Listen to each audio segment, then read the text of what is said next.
नमस्कार, न्यूज 24 देख रहे हैं आप। मैं हूं आपके साथ डॉक्टर मीना शर्मा। हिंदुस्तान एक ऐसा देश है जहां पर हर 100 किलोमीटर में अलग भाषा बोली जाती है, तो वहीं अलग परिधान भी यहाँ की खूबसूरती है। यहाँ के लोग मेलों की सजावट से अपना मनोरंजन करते हैं। ग्रामीण परिवेश ज्यादा है, इसलिए मेलों की संस्कृति भी बहुत ज्यादा है। लेकिन उत्तर प्रदेश में इस बार एक मेला ही राजनीति का केंद्र बन गया है। लोगों के हंसने खेलने मनोरंजन की जगह पर आखिर रोक क्यों लगाई गई है? उत्तर प्रदेश में एक नेजा मेला होता है। उस नेजा मेला पर रोक लगा दी गई है सरकार की तरफ से। संभल को याद भी किया जा रहा है।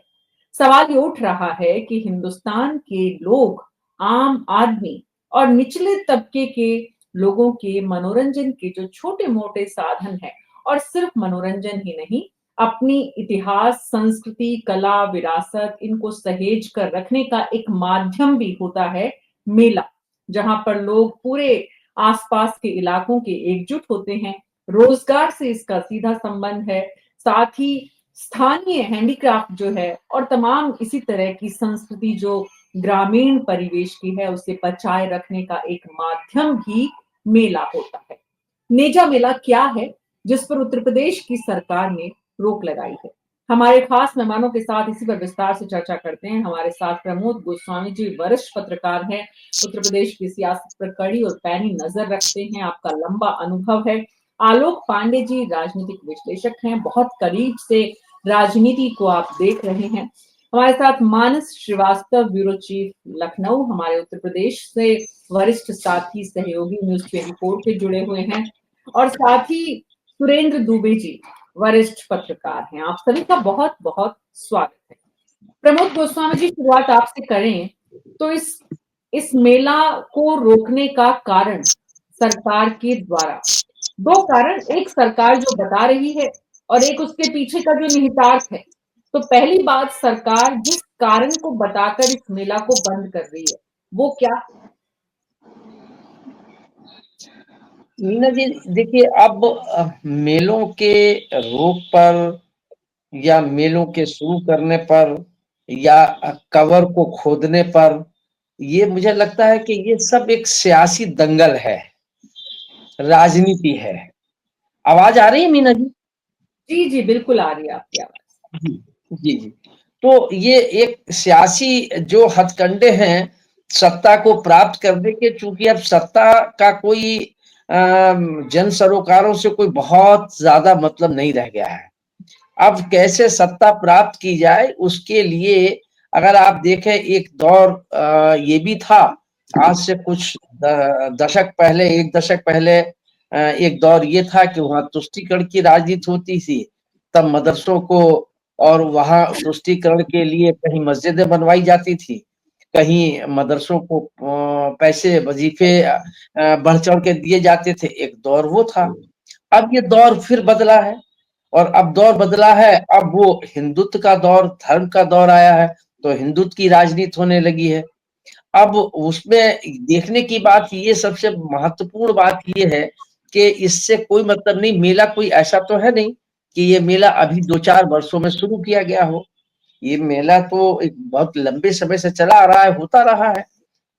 अभी जैसा आपने कहा कि मेले के मकसद भी ये होते हैं कि वहाँ अपने अपने प्रोडक्ट लाते हैं, वहाँ बहुत सी चीजें बिकती हैं, राजस्व का भी होता है, वहाँ लोगों के मिलने जुलने का भी होता है। एक मेला एक एक सकारात्मक सोच की चीज है। लेकिन अब वो नकारात्मक सोच में, क्योंकि राजनीति आ गई उसमें, तो इसलिए वो नकारात्मक हो गई है। और अब वो पूरी तरीके से कि कैसे इसको हिंदू और मुस्लिम में इसको एक बाइफरकेशन किया जाए, या एक लॉबी खड़ी जाए कि ये आपकी लॉबी है, ये मेरी लॉबी है।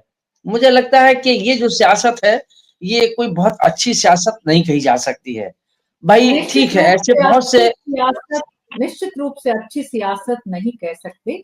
नकारात्मक मेला, सकारात्मक सोच के साथ मेला का जो पूरा नाम और इसका जो कॉन्सेप्ट है, वो पूरा का पूरा इसी से जुड़ा हुआ है। लोगों के हंसने, खुश होने, मिलने जुलने का एक माध्यम होता है, और इससे पूरी अर्थव्यवस्था और समाज शास्त्र भी जुड़ा हुआ है। लेकिन उत्तरकाल में सवाल यह है कि 2027 विधानसभा चुनाव संभल के मुद्दे पर लड़ने की तैयारी का एक हिस्सा नेजा मेला को कैंसिल करना है या उस पर रोक लगाना है। आलोक पांडे जी। देखिए, मेरा मानना है मेला होना अच्छी बात है, मेले में कोई बुराई नहीं है, लेकिन अगर मेले के पीछे का इतिहास गड़बड़ है, मेले के पीछे का नायक खराब है, मेले के पीछे का जो उद्देश्य है वो अगर पुराने समय से खराब रहा है तो हमेशा रहेगा। इस तरह से तो सती प्रथा इस देश में कभी खत्म नहीं होनी चाहिए थी। सती प्रथा तो बहुत लंबे समय से चली आ रही थी ना। गुप्त काल में पहला सती प्रथा का उल्लेख मिलता है श्रीगुप्त के समय में। तो क्या हम सती प्रथा को, जो कि चौथी पांचवी छठवीं शताब्दी में मिला था और आखिर फिर हमने उसे राजा राममोहन राय के नेतृत्व में खत्म किया, तो क्या हम उसे बनाए रखे क्योंकि वो सैकड़ों साल से चल रहा था? ये ठीक नहीं है। अगर मेला होना अच्छी बात है, मेले से जैसा आपने कहा आर्थिक सामाजिक पक्ष सुधरता है, बिल्कुल सही है, लेकिन मेला गाजी के पक्ष में, समुद्र के भांजे के पक्ष में है वो मेला, आतताई के पक्ष में वो मेला लगाया जाता रहा है। और अगर वो नोटिस हुआ है तो भाई वो क्यों हो, उसके आतताइयों की यादगार में मेला मनाना, ये मैं मानता हूं कि गलत परंपरा की शुरुआत थी।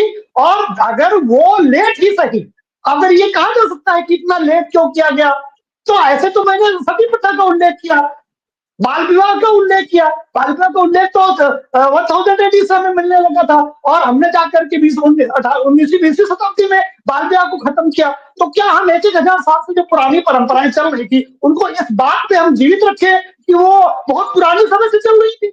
दूसरी बात, राजनीति तो रहेगी ही राजनीति करने के लिए। ये तो हमें समझना है कि हमारे नायक कौन है। ये 75 सालों से एक आतताई के उद्देश्य में ये मेला अगर उसके पहले से भी था तो 75 सालों तक क्यों चलता रहा? ये बंद होना चाहिए। हमारे नायकों का अपमान है जी। तो इसका मतलब राजनीति जो है वो यहाँ पर इतिहास को करेक्ट करने के प्रोसेस के तहत की जा रही है। मानस श्रीवास्तव जी, ये जो नेजा मेला है ये सकारात्मक सोच के साथ नहीं बल्कि आलोक पांडे जी की बात को समझा जाए तो इतिहास के उन पृष्ठों को याद दिलाता है जो हिंदुस्तान में काले कागज के रूप में याद किए जाते हैं। ऐसे में सवाल उठता है मानस श्रीवास्तव जी कि उत्तर प्रदेश के लोग क्या सोच रहे हैं? वाकई में नेजा मेला सही नहीं है, इसे बंद किया जाना चाहिए, इसलिए सरकार ने यह फैसला किया है? देखिए, मेला सही है या नहीं सही है ये तो अपना अपना लोगों का नजरिया हो सकता है। बहुत से लोग कहते हैं कि 1000 साल की परंपरा है, उसको नहीं ब्रेक करना चाहिए। एक वर्ग कह रहा है कि सैयद सालार मसूद गाजी की याद में लगाया जाता है, वो आक्रांता है, इसलिए मेला नहीं लगना चाहिए। लेकिन इसका दूसरा पहलू ये भी है कि एक तरीके से ये होली के त्योहार से इसको जोड़ करके ये देखा जाता है, क्योंकि जब भी होली आती है तो होली आने के बाद जो दूसरा मंगलवार पड़ता है, ये तब से ये शुरू होता है। ये मेला इस हिसाब से आज इसको लगना चाहिए था, लेकिन आज झंडा वहां पे लगता है, लेकिन वो चूंकि इसको प्रशासन ने रोक दिया। अब दूसरी तरफ आप देखेंगे कि जो उत्तर प्रदेश की सियासत इस वक्त जो आपको नजर आ रही है, 2024 का लोकसभा चुनाव, उसके बाद जो उत्तर प्रदेश में हालात बने एनडीए के, खासतौर से भारतीय जनता पार्टी के, जिसमें पीछे रामलला का मंदिर बना और उसका बहुत बड़ा एक प्रचार भी किया गया पूरे देश भर में, बावजूद इसकी अयोध्या समेत सारे मंडल की, अयोध्या मंडल की पूरी सभी सीटें हार जाना, इसके बाद से जो भारतीय जनता पार्टी ने जो हार्ड लाइन पकड़ी, तो उसमें शुरुआत हुई कटोगे तो बटोगे, जिसकी गूंज हमने महाराष्ट्र तक के चुनाव में देखी। उसके बाद एक है तो सेफ है। अब संभल का जो विवाद ये जो शुरू हुआ, चाहे वो होली रमजान को हो या नेजा मेला को लेकर के हो, दरअसल ये उसी का ही इसको एक्सटेंशन मानिए, उसी का ही विस्तार मानिए। यानी एक बात तो बिल्कुल तय है कि भारतीय जनता पार्टी जो विधानसभा चुनाव 2027 की तैयारी कर रही है, चाहे वो सांगठनिक तौर पर उसका ढांचा, अगर आप देखें संगठन के चुनाव चल रहे हैं या हाल फिलहाल में जिस तरीके के एक्शंस, जिस तरीके के बयान उत्तर प्रदेश सरकार के देखने को मिले, उससे बिल्कुल पूरी तरीके से स्पष्ट है कि भारतीय जनता पार्टी उत्तर प्रदेश में कट्टर हिंदुत्व यानी अपनी हार्ड लाइन को ही आगे बढ़ाएगी, जिसमें कटोगे बटोगे एक है सेफ है, होली जुमा संभल, इस तरीके की चीजें आपको, इस तरीके के बयान, इस तरीके की राजनीति आपको देखने को मिलेगी। अब इसका दूसरा पहलू ये भी है कि हर सियासी दल की अपनी एक लाइन होती है। अगर चंद्रशेखर आजाद अगर वो गैर गैर ब्राह्मणवाद की बात करते हैं, अगर वो दलितों के पूरे अत्याचार की बात करते हैं, या मायावती बहुसंख्यक समाज की बात करती हैं, तो सभी के लिए, या समाजवादी पार्टी अगर मुस्लिमों के पक्ष को लेकर के अगर बात करती है, उसके पीडीए में पिछड़ा दलित और अल्पसंख्यक है, और भारतीय जनता पार्टी के पीडीए में पिछड़ा दलित और अगड़ा है, तो निश्चित तौर पर ये अपनी अपनी एक लाइन हो सकती है। लेकिन ये जो चीजें अभी आप देख रही हैं, संभल का पूरा विवाद जो शुरू हुआ, संभल एक बहुत छोटा सा जिला है जो मुरादाबाद को काट के बना, और उसकी चर्चा हम लोग इसलिए करते हैं, प्रमोद जी तो बहुत सीनियर हैं, वो जानते भी हैं इसकी चर्चा, सुरेंद्र दुबे जी बैठे हैं, बहुत सीनियर लोग हैं, ये सब जानते हैं कि संभल की चर्चा हमेशा इसलिए होती रही क्योंकि वहां से मुलायम सिंह यादव चुनाव लड़े, डीपी यादव, तो इसलिए संभल को जाना जाता है। संभल के साथ जो नई तरीके का जो अब ये विवाद चल रहा है, दरअसल इसके पीछे की जो वजह है वो कट्टर हिंदुत्ववाद है, मतों का ध्रुवीकरण है, और आइडेंटिटी चेंज हो गई है। मानस जी, आइडेंटिटी क्राइसिस की बात आ गई है एक तरह से, कि मतलब समाजवादी पार्टी जिस संभल को एक अलग पहचान दिलाई, आज उस संभल को एक अलग रूप में उत्तर प्रदेश में जो आक्रामक हिंदुत्व है, एक तरह से हार्ड लाइन जो है, उसके रूप में इस मेले को भी जोड़कर देखा जाना चाहिए। एक चीज आपसे कहूंगा, मेरी मतलब यहाँ बहुत सारे जो लोग हमारे वरिष्ठ सहयोगी हैं वो इस बात से इत्तेफाक रखेंगे भी कि देखिए, जब भी कभी किसी चीज की अति होती है तो उसके बाद उसका रिएक्शन होता है। जैसे एक जमाने में हमने मायावती की सरकार को देखा, उनको किसी की नहीं सुननी थी। अगर कोर्ट कह रही कि आप यहाँ पर निर्माण कार्य बंद कर दिए, तो उसका नाम बदल करके फिर वो निर्माण कार्य, यानी 5 साल सुप्रीम कोर्ट और अदालतें कहती रही और 5 साल वो लगातार निर्माण कार्य जारी रहा, किसी की उन्होंने सुनी नहीं। एक खास वर्ग के लोगों को उन्होंने आगे बढ़ाया, उसका रिएक्शन ये हुआ कि उनके अपना जो कोड वोट बैंक था वो निकल गया। इसी लखनऊ की धरती पे आपने देखा होगा, या हमारे दोनों ही जो वरिष्ठ सहयोगी इस बात को जानते हैं कि अखिलेश यादव की सरकार थी और उस वक्त लखनऊ से पीले वाली मस्जिद से एक हुजूम निकला जिसने भगवान बुद्ध की प्रतिमा और तमाम चीजों को तोड़ते हुए विधानसभा तक आ गया। ऐसा तब भी नहीं हुआ था जब 1992 का जब दौर था, 91, 90, 91, 92 का दौर था, तब भी किसी दंगाई की इतनी हिम्मत नहीं थी कि विधानसभा तक चढ़ करके आ जाए, और वो भी हथियारों के साथ। बावजूद इसके जो है वो यहाँ पर लोग आए, यहाँ पर तोड़फोड़ हुई, पत्रकारों को मारा गया, उनकी गाड़ी तोड़ी गई, जानलेवा हमला हुआ। उसके बाद उन सबको बाद में छोड़ा गया। बाद में प्रमोद गोस्वामी जी तो उसमें लीड कर रहे थे। बड़े प्रयासों से जो पत्रकारों का नुकसान हुआ था वो उनकी भरपाई हो पाई, वरना चैनल से भी होता कि भाई कैमरा टूट गया, किसी का माइक टूट गया, किसी की बैटरी टूट गई। तो वो भी उसी का रिएक्शन में फिर जब योगी आदित्यनाथ, जब भारतीय जनता पार्टी जब चुनाव लड़ी, उसके बाद उनको प्रचंड बहुमत मिला और 2 टर्म का बहुमत मिला। तो हर सियासी दल की अपनी एक लाइन होती है, उसको आगे लेके बढ़ता है, लेकिन कई बार हमेशा तब भुगतना पड़ता है जब वो आगे निकल जाता है। हाँ मानस जी आप यही याद दिला रहे हैं कि अति सर्वत्र वर्जयित। सुरेंद्र दुबे जी, इस बात को सत्ता में रहने वाला कभी नहीं समझता है कि वो कितना अति कर रहा है, वो चाहे कोई भी हो। इतिहास के जिन पन्नों को यहाँ पर पलटने की कोशिश हो रही है, उस दौर को याद करें, चाहे आज के दौर को। आज विपक्ष आरोप लगा रहा है, उस समय भी जो विपक्ष में थे उन्होंने कोशिश की, जो पक्ष में थे वो भी प्रयास करते हैं गाहे बुगाहे ये बताने का कि कहाँ करेक्शन की जरूरत है। लेकिन आज योगी सरकार जो कुछ कर रही है वो विपक्ष को, या मानस जी ने जैसे कहा, मानस जी अगर कह रहे हैं तो इसका मतलब ये नहीं है कि वो सिर्फ विपक्ष को लग रहा है, वो कहीं ना कहीं समाज में एक उसका संदेश साफ है। अति जो की जा रही है इस वक्त की सरकार के द्वारा, ये बीजेपी को 2027 के चुनाव में किस तरह के परिणामों की तरफ लेकर जाएगी, सुरेंद्र दुबे जी? देखिए, अभी आपने कहा कि सरकारें समझने को तैयार नहीं होती कि जो कर रहे हैं सही है कि गलत है, और ऐसा हर सरकार में होता है। और अगर सरकार सही समझ ही जाए तो सरकार बदले ही नहीं, तो गलत कदम उठाएगी नहीं। लेकिन वो आत्मविश्वास जो आत्मविश्वास अच्छी बात है, लेकिन आत्मविश्वास के बाद जो एक अहंकार बढ़ता है कि हम जो चाहेंगे करेंगे, हम जैसे चाहेंगे शासन चलाएंगे, वो पहले भी होता रहा, आज भी हो रहा है। कभी कोई पक्ष ज्यादा करता, आज कम करता। लोग तुष्टीकरण की बात करते हैं, एक जमाना था जब मुस्लिम तुष्टीकरण हो रहा था, अब हिंदू तुष्टीकरण हो रहा है, बिल्कुल क्लियर कट है। तब हर बात पर मुसलमान के साथ पॉलिटिकल पार्टी खड़ी होती रही, अब हर बात के लिए बीजेपी हिंदुओं के साथ खड़ी है और बता भी रही है कि देखो संभल में यहाँ तुम्हारे लिए काम है, तुम यहाँ कुछ काम कर लो, और तो कोई काम तुमने दुनिया में किया नहीं। तुम चले जाओ वहाँ क्या कहते हैं अजमेर शरीफ, वहां नीचे जाके खुदाई कर लो, काम बताती रहती सरकार मतदाताओं को। फिर आजकल बता दिया कि तुम औरंगजेब की कब्र जाके खोद डालो।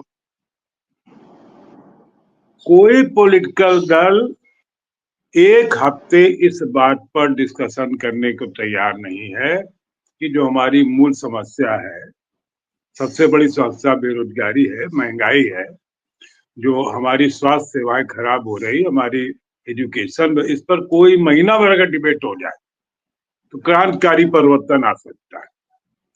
लेकिन ये बात आप कह सकते हैं कि भाई बीजेपी फंसा देती तो दूसरे पक्ष भी फंस जाता। लेकिन मुझे लगता है कहीं ना कहीं दोनों पक्षों को अच्छा लगता है कि ये काम होते रहना चाहिए। इससे अभी आपने कहा मेला लगाया जाता है, उससे आमदनी होती है।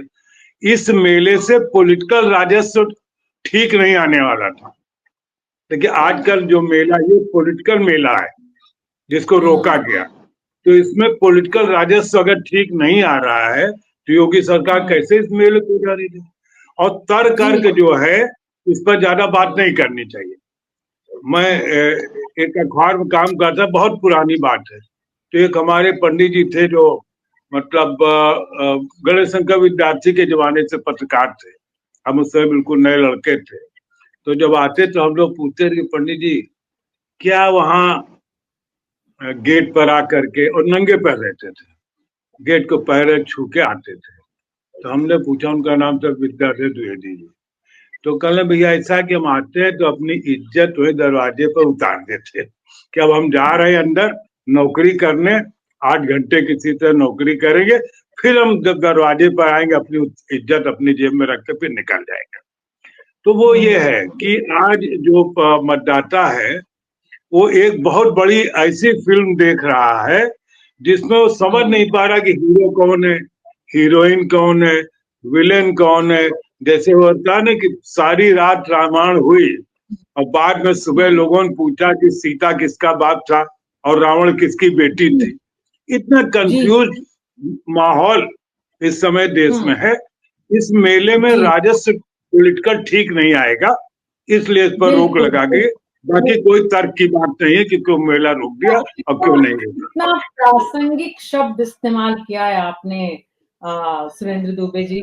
एक दिन हम चर्चा कर रहे थे करीब 1 महीने पहले प्रमोद गोस्वामी जी के साथ, तो मैंने कहा था राजनीति के बाजार में, तो एक प्रवक्ता को बड़ी दिक्कत हुई थी, लेकिन प्रमोद जी ने बताया था कि दरअसल राजनीति का बाजार आज के लिए बहुत ही प्रासंगिक शब्द है और राजनीति के इस बाजार में राजनीतिक राजस्व की वसूली नेजा मेला से संभव नहीं है, इसलिए सरकार ने इसको कैंसिल किया, इस पर रोक लगा दी। बिल्कुल ठीक है। अब सवाल ये आलोक पांडे जी कि इस राजनीतिक राजस्व की वसूली आने वाले चुनाव के मद्देनजर होनी है, ये बात लाजमी है, स्वाभाविक है।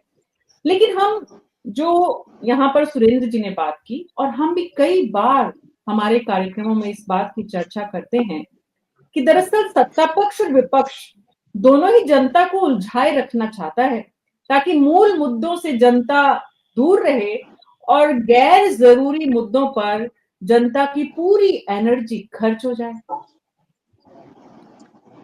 मीना जी, पहले तो ये तय करना पड़ेगा कि जरूरी मुद्दा क्या है। अगर इस देश में सेकेंड मेजोरिटी ये मानती है कि धर्म उसका जरूरी मुद्दा है, ये देश 1947 में धर्म के आधार पर बटा और 3 टुकड़ों में बट गया। और हम ये कहने में तुले हैं कि धर्म जरूरी मुद्दे नहीं है। हम पैदा होते हैं धर्म के आधार पर, मरते भी हैं धर्म के आधार पर, पूरा जीवन जीते भी हैं धर्म के आधार पर, और धर्म क्या जरूरी मुद्दा? ऐसा कैसे हो सकता है? इस देश की सेकंड मेजॉरिटी ये धर्म के आधार पर क्यों चलती है? और हिंदुओं से कहा था सेक्युलरिज्म का झुंझुना पकड़ लो, रोजगार और बेरोजगारी पकड़ दो। अभी बांग्लादेश की कितनी तारीफ हो रही थी रोजगार को लेकर के कि वो भारत से ज्यादा जीडीपी हो गई। कहां चली गई बांग्लादेश की जीडीपी? धार्मिक कट्टरता क्या बह गई? 1947 में इस देश के हिंदुओं ने नहीं कहा था मुसलमानों से अलग होने के लिए। कहावतों में भी हमारे एक सीनियर जर्नलिस्ट ने कहावत कहा, सीता किसका बाप पिता था? क्या किसी दूसरे धर्म की कहावत कह सकते हैं? ऐसा मजाक, जैसा मजाक इन्होंने किया भी हमारे धर्म के लिए नहीं कर सकते। हमारे धर्म में मजाक है, मजाक बनाया जाता है, कहावतों में भी धर्म का उपयोग किया जाता है। हम तो इतने सेकुलर। और दूसरी बात जो हमारे मानस भाई ने कहा कि रिएक्शन होता है, अभी तो इक्वल रिएक्शन हुआ ही नहीं। एवरी एक्शन है इक्वल रिएक्शन। 75 साल इस देश की राजनीति में मैक्सिमम मुसलमानों के चरणों होकर के राजनीति की गई, चरणों में गिर करके की गई राजनीति। अभी तो 1 दशक में नहीं था हिंदुओं के चरणों में गिर करके राजनीति। अभी तो ढंग से हिंदुत्व कोई पार्टी खेलती ही नहीं है। किसने मना किया सारी पार्टियों को हिंदुओं के लिए as a vote bank use करो? मना किया क्या? 80% इस देश में हिंदू है, लगभग 79.64%। अब तो 80 नहीं रहे हैं। हमारे लिए तो कौन खड़ा होता है? बीजेपी में कौन ऐसी पार्टी है जो हिंदुत्व और सनातन की बात करती है? मैं मुसलमानों के लिए गिन लीजिए पार्टी इस पूरे देश में। मुस्लिम प्रेम तो ऐसे लाल कितने टपकता है। आलोक जी न्यूज 24 पर हमारी कोशिश रहती है कि इस देश के नागरिकों को हम मुसलमान, हिंदू इन सब में बांटे नहीं। इस देश का नागरिक धर्मनिरपेक्ष भारत का नागरिक है। यहाँ के नागरिकों के मुद्दे जो भी हैं उन मुद्दों पर हम बात करें। अब अगर हमें लगने लगा है कि पिछली सरकारों ने 70 साल तक, या हमें लगता है कि तुष्टीकरण की राजनीति की, तो जरूरत उन पर सुधार की है कि हम तुष्टीकरण की राजनीति को रोकें, ना कि हम तुष्टीकरण की राजनीति को एकदम चरम पर ले जाएं। बस घर बदल जाए, तुष्टीकरण इधर नहीं होना है, इधर होना है। देखिए, राजनेता तो वो करेगा जो जनमत चाहे या जनमत चाहता है। पहले जो मुस्लिम तुष्टीकरण हुई उसमें उस तरह का जनमत था, जनमत चाहता तो सरकारें उस तरह से जीतती थी, बनती थी, और वो तुष्टीकरण हुआ और बहुत ढंग से हुआ। जहां पर संसद के अंदर सर्वोच्च न्यायालय के जजेस की जाति तक बताई गई कि वो कौन होते हैं जो हमारे धर्म पर कोई टिप्पणी नहीं करेंगे। इस देश की संसद में हुआ है, सर्वोच्च न्यायालय के जजेस की जाति तक बताई गई। तो ऐसा नहीं है कि ये कोई अभी तो उस लेवल तक गया नहीं, ना हिंदू कभी उस लेवल तक जाएगा। हिंदू तो इस बात के लिए संघर्ष कर रहा है कि इस देश की जो सेकंड मेजॉरिटी को संविधान में जितने अधिकार मिले हमें भी उतने ही मिल जाए, हमें भी इतिहास में जो हमारे नायकों को सम्मान मिले, हमें भी बराबरी का हक मिले। अगर हम ये बात भी करें तो तुष्टीकरण में या हिंदुत्व की बात या कट्टरता की बात नहीं आती। मैं तो मानता हूं कि अगर मैं सनातन की बात करता हूं तो मुझे लगता है कि हमें कब अधिकार मिले हैं। अगर आप किसी भी ये बात रखें तो मैं सिद्ध कर सकता हूं कि संविधान में हिंदुओं को मुसलमानों की तुलना में या माइनॉरिटीज की तुलना में, उसे मैं थोड़ा पोलाइट कर देता हूं, माइनॉरिटीज की तुलना में इस देश की मेजोरिटी को कब अधिकार मिले हैं? बराबर ही नहीं है। हम तो बराबरी के लिए संघर्ष कर रहे हैं। जी मानस श्रीवास्तव जी, जनमत ये चाहता है। उत्तर प्रदेश के जनमत के बीच में आप रहते हैं, बहुत बड़ी संख्या में लोगों से आपका संवाद होता है। क्या वाकई में उत्तर प्रदेश के लोग यही चाहते हैं जो सरकार इस वक्त कर रही है? जी देखिए, लोग तो ये बिल्कुल नहीं चाहते हैं कि इस तरीके के हालात पैदा हों, लेकिन इतना जरूर है कि धर्म एक ऐसा विषय है जो आमतौर पर किसी एक संप्रदाय के लोगों को एकजुट कर ही देता है, और ये एक बहुत बड़ी वजह है कि हमेशा से इस देश में इस तरीके की राजनीति होती रही है। देखिए, जातिगत राजनीति इस देश की सच्चाई है। भारतीय जनता पार्टी ने उससे आगे बढ़कर के संप्रदायवाद की राजनीति को शुरू किया। जातिवाद की राजनीति इसलिए क्योंकि यहाँ पर हमारे देश का पॉलिटिकल सिस्टम देखिए आप, जातिवाद के तहत ही पार्टियों का गठन होता है, छोटी छोटी, और इसका एक्सटेंशन, इसका विस्तार इतने निचले स्तर तक पहुंच चुका है कि अभी आप देखेंगे तो छोटी छोटी जातियों की भी उपजातियों के संगठन पॉलिटिकल पार्टीज हैं और उनको साथ लेना सभी सियासी दलों की मजबूरी हो गई है। निषाद पार्टी कौन है? सुभाषपा किसकी पार्टी है? आजाद समाज किसकी पार्टी है? अनुप्रिया पटेल और पल्लवी पटेल के दो अपना अपना दल जो अलग अलग बने, ये किस तरीके से इनका जन्म हुआ और कैसे यहां तक पहुंचे ये सियासी दल? ऐसे बहुत सारे उदाहरण हैं जहां पर पॉलिटिकल सिस्टम को ये समझ में आने लगा कि जात के नाम पर अपना वोट बैंक तैयार करना उनके लिए ज्यादा फायदेमंद है। अब इन्होंने बहुत लंबे समय तक संघर्ष किया। भारतीय जनता पार्टी ने एक अनोखा प्रयोग किया 2014 में। जिन सियासी दलों को जिनके अपने कुछ अलग अलग पॉकेट्स में जिनके वोट बैंक थे जो नतीजे प्रभावित कर सकते थे, उनको साथ में लिया। चाहे वो निषाद पार्टी को साथ में लिया, चाहे सुभाषपा को साथ में लिया, अलगाव होने के बाद फिर दोबारा लिया, दुनिया भर की बातें सुनने के बाद भी हाथ मिलाया। क्यों? क्योंकि ये जाति आधारित जो दल है, छोटे छोटे दल, ये आपको फायदा भले ना पहुंचाए लेकिन नुकसान पहुंचा देते हैं आपको। तो जाति आधारित राजनीति इस देश की सच्चाई है। कोई सियासी दल इससे अछूता नहीं है। जात के नाम पर सम्मेलन होते हैं, पार्टियों में जाति के आधार पर प्रकोष्ठ बनाए जाते हैं। ये बात अलग है कि ये कहा जाए कि हम इस वर्ग के उत्थान के लिए ये कर रहे हैं या इसकी भलाई के लिए कर रहे हैं, लेकिन उसके पीछे जो मंशा होती है वो एक वोट बैंक की मंशा होती है, उसके पीछे छुपा रहता है। अब इसी का ही विस्तार जब हो रहा है तो संप्रदायवाद की राजनीति। अब अगर समाजवादी पार्टी, बहुजन समाज पार्टी या कोई दूसरा अन्य सियासी दल जातियों की एक गोलबंदी तैयार करके और ये कहता है कि हमारा वोट बैंक है पिछड़ा दलित अल्पसंख्यक, या मायावती कह रही कि जो बहुजन समाज है वो हमारा वोट बैंक है, हमने उसके लिए बहुत कुछ किया, तो अब इसको काउंटर करने के लिए भारतीय जनता पार्टी के पास क्या बचा है सिवाय इसके कि वो हिंदुत्व के नाम पर उन तमाम बिखरी हुई जातियों को एक अम्ब्रेला के नीचे, एक छतरी के नीचे उनको जमा करे, सांप्रदायिक आधार पर मतों का ध्रुवीकरण हो, और ध्रुवीकरण होगा तो पार्टी को फायदा होगा, वो वोट बैंक तैयार होगा। 2014 में अगर प्रधानमंत्री बने नरेंद्र मोदी और भारतीय जनता पार्टी ने एक इतिहास रचा यहाँ पर उत्तर प्रदेश में 75 सीटों के साथ अपने अलायंस को मिला करके, तो उसके पीछे कौन सा मॉडल काम कर रहा था? सिर्फ और सिर्फ एक हिंदुत्व का मॉडल ही तो काम किया। अगर भारतीय जनता पार्टी ने चुनाव जीतने के बाद उत्तर प्रदेश में मुख्यमंत्री के तौर पर योगी आदित्यनाथ का चयन किया, भगवा वस्त्रधारी एक मठ के महंत संत, तो उसके पीछे की क्या मंशा थी? मंशा ये थी कि ये दिखाना कि हम एक संत को, एक साधु को, एक हिंदू धर्म के झंडा बरदार को हम किस स्थिति तक, इस यहाँ सत्ता तक पहुंचा सकते हैं। और आप देखिए उसके बाद दोबारा सरकार फिर रिपीट हुई, जो अपने आप में एक बहुत, जिसने कहते थे एक तरीके से उत्तर प्रदेश ने अपना इतिहास दोहराया, और अब उसी को ही आगे लेके चलना, क्योंकि उससे पीछे हटने का मतलब है कि अपना नुकसान करना। और कोई भी सियासी दल उसको पूरा हक होता है कि वो अपनी रणनीति को अपने हिसाब से डिजाइन करे। कोई पत्रकार क्या सोचता है, कोई राजनीतिक विशेषज्ञ क्या सोचता है, ये हमारे लिए बहस का मुद्दा हो सकता है, उनके लिए इसके कतई मायने नहीं है। नहीं मानस जी, ऐसा नहीं हो सकता। कोई भी सरकार आंख, नाक, कान सब खुले रखती है, आसपास के लोग क्या सोचते हैं इस पर जरूर नजर भी रखती है।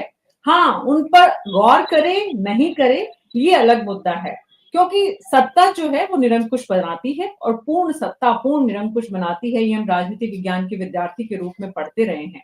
सवाल ये है प्रमोद गोस्वामी जी कि 2027 की जंग में everything is fair in love and war, तो ये जो इस वक्त मानस जी ने बहुत ही खूबसूरती से पूरा इतिहास से लेकर आज तक उत्तर प्रदेश की सियासत के संदर्भ में कितना ज्यादा ये मुद्दा जो है आने वाले चुनावों में और ज्यादा हावी होने वाला है, कितना भयंकर रूप से, जबरदस्त रूप से, भयंकर शब्द इस्तेमाल किया मैंने क्योंकि दरअसल इतनी आक्रामक अंदाज में इस बार ये धर्म की लड़ाई उत्तर प्रदेश की चुनावी बिसात पर होने जा रही है।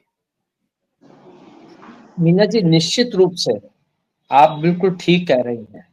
जिस ढंग की बिसातें ये 64 जो 27 का जो शतरंज बिछा हुआ है, उस पर जो मोहरे चले जा रहे हैं, वो तो यही संकेत देते हैं, जैसा कि आपने कहा कि ये दौर कहाँ खत्म होगा। ये तो शुरुआत कह सकते हैं कि ये संभल शुरुआत है। और उसको सपोर्ट करने के लिए औरंगजेब का महाराष्ट्र में आ जाइए, वहां ये शुरू हो गया और वहां दंगे फसाद शुरू हो गए। ये राजनीति है, जो मैंने पहले भी कहा कि राजनीति के लिए, और कई बार कह चुका हूं कि अब राजनीति के मूल्य बदल गए हैं, मायने बदल गए हैं। अब राजनीति जन सरोकारों की, मूल्यों की, सिद्धांतों की नहीं रह गई है।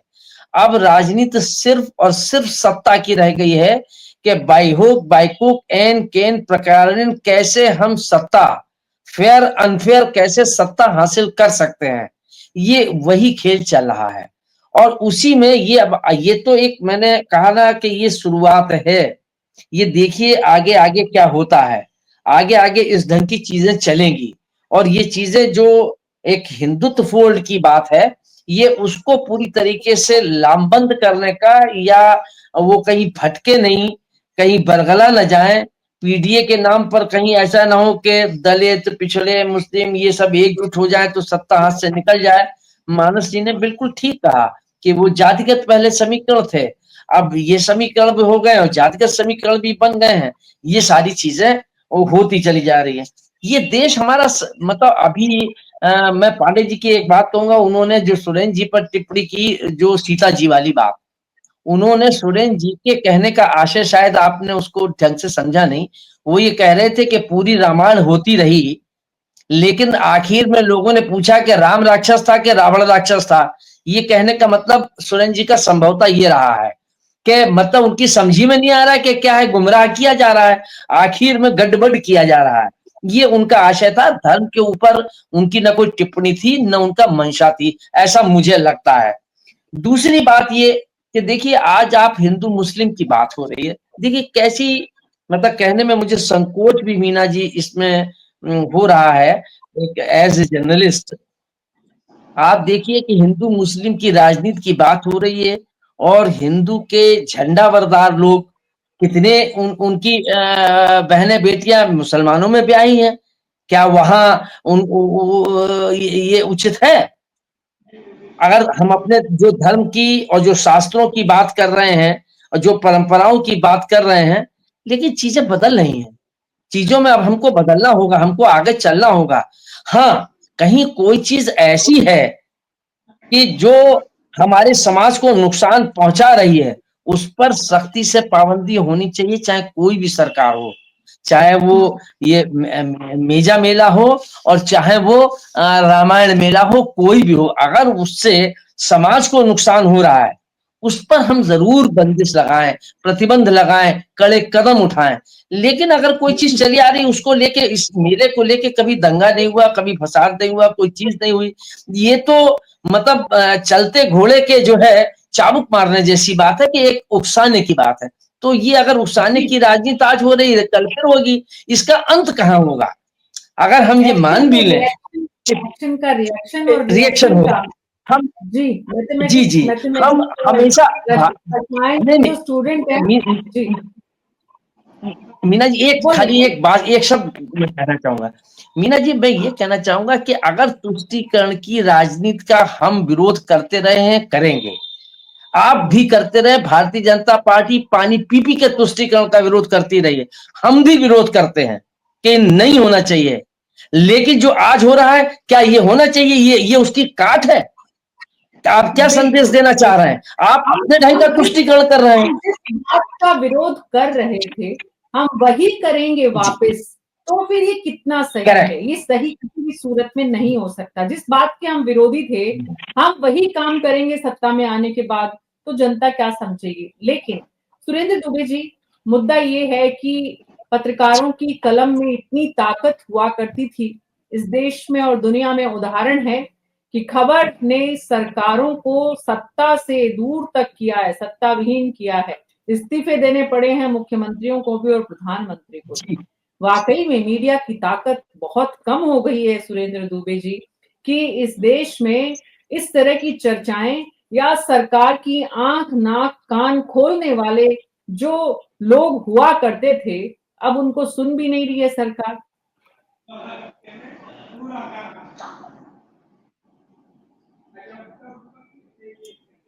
आपका ऑडियो ऑन करिए सुरेंद्र दुबे जी प्लीज।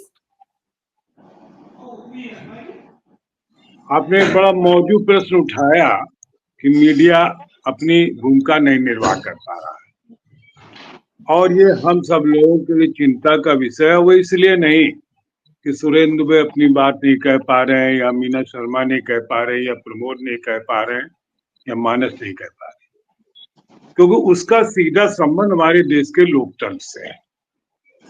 जिसने ये देश बनाया, या तो हम कोई दूसरा तंत्र अपना ले, बात अलग है, फिर कोई उस पर मतलब झंझट नहीं होता। ये दिक्कतें हैं, लेकिन इसके ऐसे ही संकट के समय कुछ लोग अपनी भूमिका का निर्वाह करते हैं। बाकी तो आप जानते हैं कि लोग पानी की धारा के साथ बहना चाहते हैं। धारा ये है कि संभल में दंगा क्यों नहीं हो रहा है, होना चाहिए। अभी कहा प्रमोद ने कि वहां कभी दंगा नहीं, यही तो चिंता की बात है कि क्यों नहीं दंगा हुआ।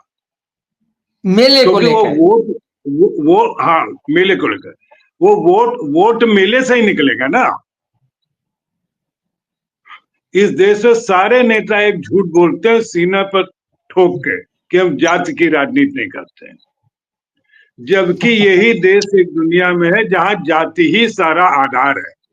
हम धर्म बदल सकते हैं, लेकिन हम जिस जाति में हम चाहे मुसलमान भी हो जाएंगे तो भी उसमें बताया जाता है सैयद है, मतलब ब्राह्मण से कन्वर्ट हो गए थे या ठाकुर से कन्वर्ट हो गए। ये सारे धर्म में जहां भी आप जाएंगे, और जाति के नाम पर कहा जा रहा पीडीए सीडीए पता नहीं क्या क्या परंपराएं हैं। तोड़ कैसा विभाजन रचा गया और किस तरह से मतदाताओं को घुमाया जा रहा है। हमारे यहाँ देख लीजिए 2-3 छोटी पार्टियां हैं जो सत्ताधारी दल के साथ बार्गेन करती हैं। हमारे एक संजय शर्मा जी हैं, संजय निषाद जी, उन्होंने एक बार कहा था मैं आलोक पांडे के ध्यानार्थ बता रहा हूँ, क्योंकि उन्होंने कहा कि साहब इन्होंने सीता किसका बाप था कह करके साहस दिखाया, दुस्साहस, तो और कुछ कहकर साहब एक दुस्साहस और बताते हैं आपको। आज तो मंत्री हैं वो। हाँ सुनिए, वो संजय निषाद ने क्या कहा। उन्होंने कहा कि दशरथ रामचंद्र जी दशरथ के बेटे नहीं थे शायद। रामचंद्र जी को हम भगवान मानते, हमारे भगवान के को सीधे सीधे गाली दी और कोई नहीं बोला, भाजपा का कोई नहीं बोला। और हमारे तो बोलने के मूर्ख लोग, हम तो ये कहेंगे ना ये मूर्ख लोग, इनकी बात का हम कोई तवज्जो ही नहीं देते। ये लोग बात करते हैं समाज के साथ न्याय करने की, वो और उनका बेटा दो ही लोग निषाद पार्टी का, वो निषादों का कल्याण करेंगे। अनुप्रिया पटेल उनका पति, ये दो लोग पटेलों का कल्याण करेंगे, इसके अलावा कोई नहीं उनके परिवार से बाहर है। ओम प्रकाश राजभर उनका लड़का, ये लोग राजभर का कल्याण करेंगे।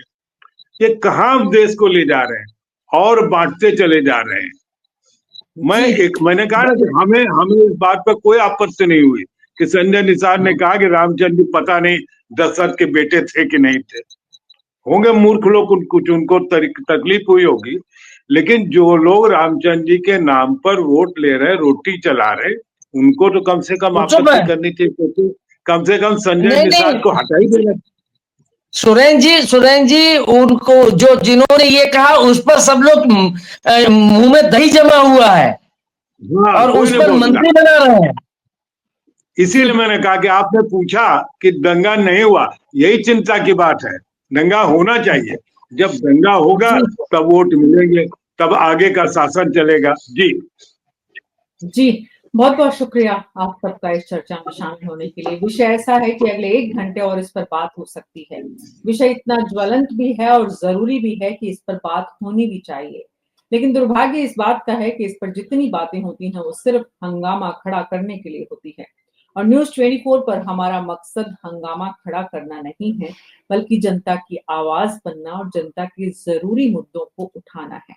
जनता भी इस बात को समझे कि राजनेता और राजनीतिक दल जिस तरह के गैर जरूरी मुद्दों को हवा देते हैं, हमें उसमें बहना नहीं है। न्यूज़ 24 पर अभी मेरे साथ इतना ही। नमस्कार।